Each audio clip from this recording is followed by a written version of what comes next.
Posibleng ipaaresto o ikulong ang sinumang magsusuot ng protest clothing sa nalalapit na sona ng Pangulo, ayon po yan sa Secretary General ng Kamara. Pero giit ng isang mambabatas, paglabag yan sa kalayaan ng pamamahayag. At nakatutok si Darlene Cai. Tradisyon na para sa ilang kongresista ang pagsusuot ng protest clothing sa State of the Nation address ng Pangulo.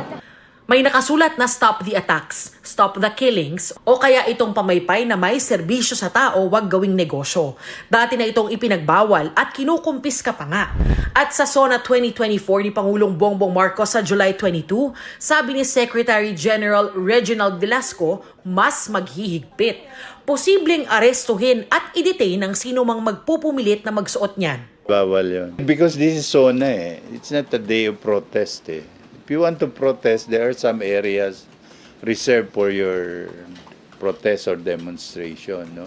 This is not the place and the time. Maaari naman daw na magsuot ng cultural clothing at pwede ring magpahayag ng statement sa pamamagitan ng ibang simbolo sa damit. Pero bawal ang mga may nakasulat na salita o caricatures. Words at saka yung mga facial expressions, di ba? Hindi kasi this is a formal event Makikita mo agad na yan, may mukha nung isang personality na ginawang cartoon o ano, di ba? Yan ang mga bawal, no? Yung anything derogatory to personalities or people of authorities, no? Bawal yun.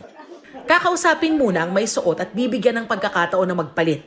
Pero kung hindi madaan sa pakiusap, doon naaarestuhin ng security personnel. Pumalag dyan si ACT Teachers Party List Representative Franz Castro ng Makabayan Bloc. Paglabag daw ito sa kalayaan sa pamamahayag.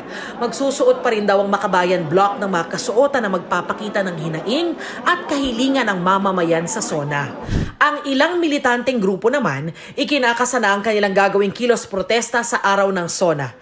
Sa taya ng Office of the Secretary General, aabot sa mahigit 2,000 katao ang kabuang bilang ng mga bisita sa SONA. Bukod pa yan sa aabot sa 3,000 security at congressional staff. Kaya kasama sa paghahanda ang budget sa pagkain, na aabutin daw ng 20 milyong piso.